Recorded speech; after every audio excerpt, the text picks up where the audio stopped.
E muitas vezes o colega pediatra solicita um dos exames, fora exame de sangue, hemograma e tudo mais, um dos exames é a ultrassonografia, né? Uhum. Então, assim, o que é que o pediatra quer ver no exame de ultrassonografia de um paciente com dor abdominal aguda ou subaguda, ali, com poucos dias de evolução? O que é que chama mais atenção para o pediatra? E vai depender muito do exame físico, né? Então, se aquela criança no exame físico, na palpação abdominal, está sentindo uma dor, né? Então, sente dor mais do lado direito, então, investigação de um quadro de apendicite, ou no lado esquerdo, um quadro de adenite, ou consigo palpar o fígado, ou palpar o baço, certo? Naquela criança que está com urina com sangue e com a dor abdominal. A gente tem que ver também se não tem alguma alteração no rim, né? Se não é uma infecção urinária que chegou a cometer o rim. E a maioria das vezes, o que vai ajudar a gente a solicitar o exame é no exame físico. Pelo exame físico da criança, na palpação, ou palpou alguma massa, algum nódulo, entendeu? E daí que a gente solicita a ultrassom, certo? Uhum. Mas vai depender muito do exame físico da criança, como também da anamnese, né? Da história clínica da doença. Aí, se for aquela dorzinha, um fígadozinho palpável, a gente tem que ver se não tem uma hepatomegalia, que é o fígado aumentado. Uhum. Ou o baço aumentado, se não tem uma esplenomegalia. Que tem doenças virais que podem causar o aumento, como uma citomegalovirose, uma parvovírus, podem causar esses quadros de dor abdominal, febre, náusea e quadro de sangramento tanto na urina como nas fezes. Uhum. Porque a gente vê também que muitas vezes é o pai ou a mãe que insiste muitas vezes para o médico pedir qualquer exame, né? Dentre eles a ultrassonografia, né? Então, a criança está com dor, está com febre, doutora, não tem que pedir um ultrassom? Então, muitas vezes a gente tem que fazer esse trabalho de explicar aos pais, né, o que é que está levando a gente a pensar em um tipo de doença ou em outro, né?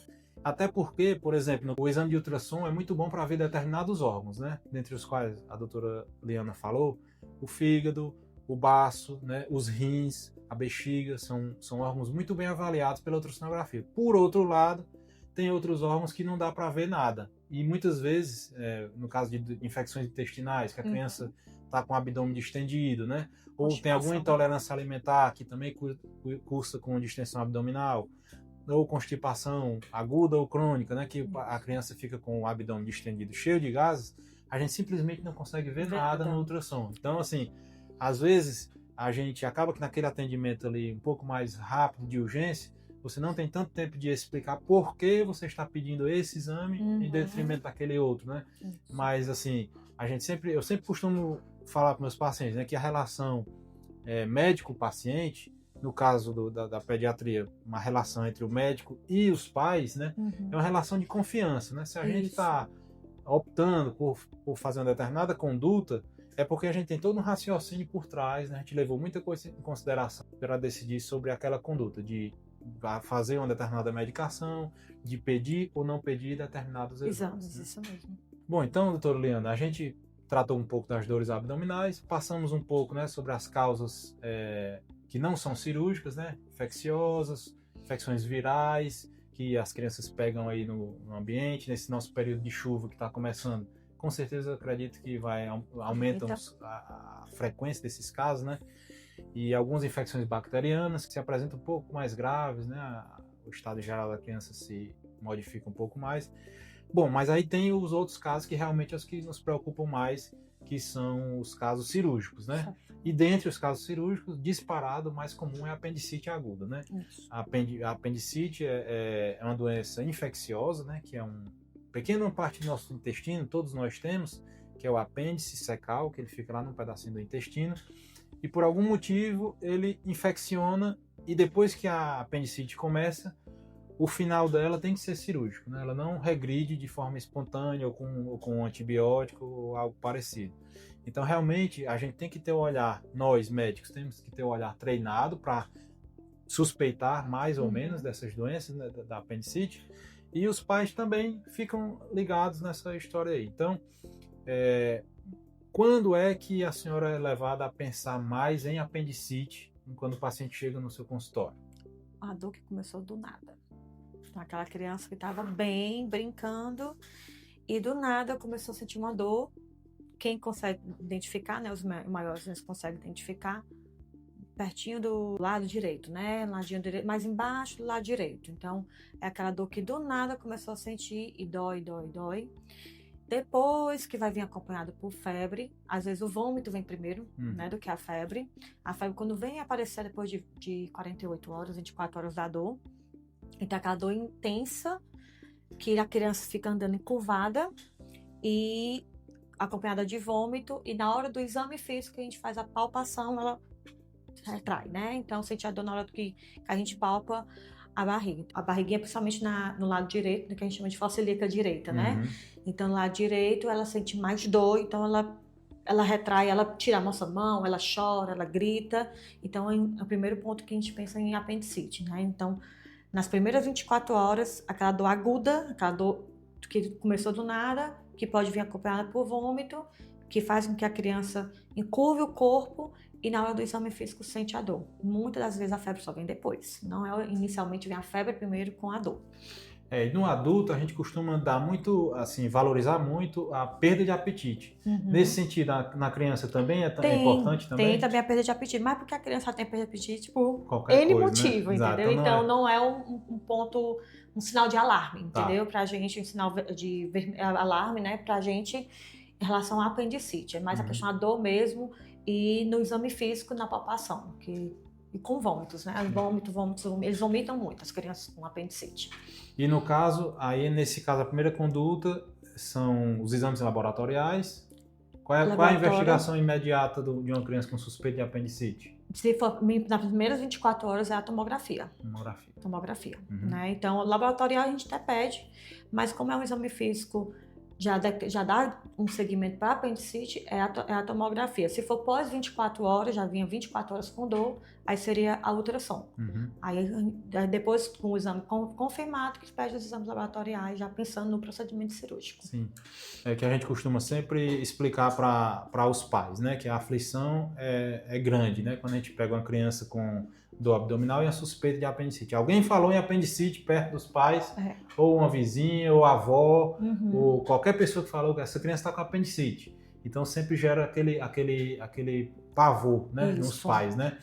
E a gente costuma dizer aqui no consultório de ultrassom, né, depois de eu fazer esse trabalho de tentar acalmar, né, até porque a gente vai precisar muito da colaboração daqueles pais para conduzir aquela criança, né? E a apendicite é aquela história, quanto antes operar, melhor, né? Isso mesmo. E porque as complicações vão começando a surgir. O apêndice começa a inchar, inflamar muito, e às vezes ele rompe, né? E cria pus no abdômen, pode gerar uma infecção generalizada, e tudo isso pode acontecer em não muitos dias, né? Às vezes acontece em poucos dias. Então a gente tem que estar atento a isso aí.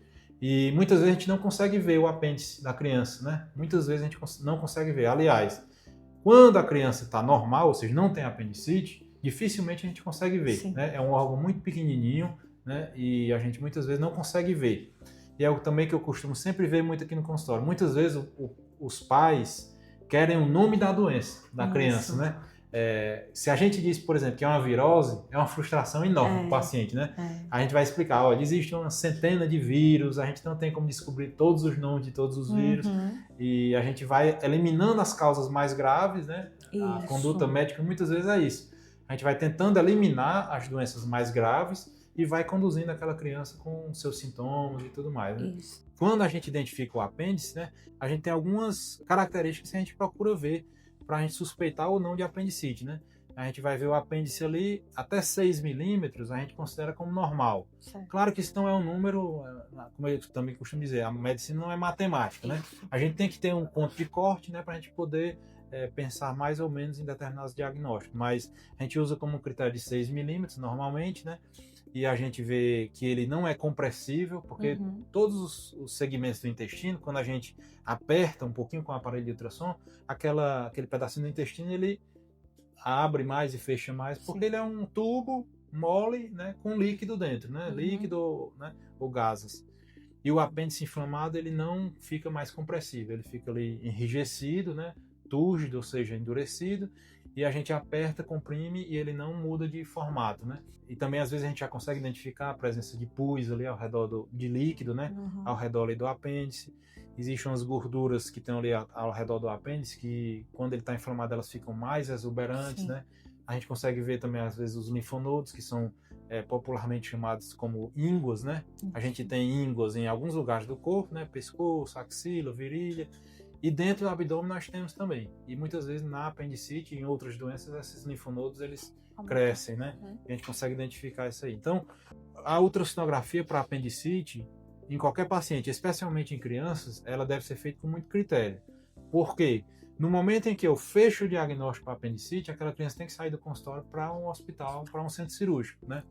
E se eu der um diagnóstico de apendicite sem ser, eu vou submeter aquela criança a uma cirurgia desnecessária, cirurgia com todos os seus riscos, né? Então, assim, é uma responsabilidade muito grande da equipe, né? Desde o pediatra até o médico que está fazendo o exame de imagem, fechar esse diagnóstico com a maior precisão possível, né? Infelizmente, a medicina não é matemática, não é exata, né? A gente muitas vezes fica na dúvida, espera um pouquinho mais, algumas horas a mais, repete o exame de um dia para o outro, né? Para ter mais certeza. Porque a decisão de operar uma criança é uma decisão que tem que ser tomada com muita responsabilidade. Com certeza.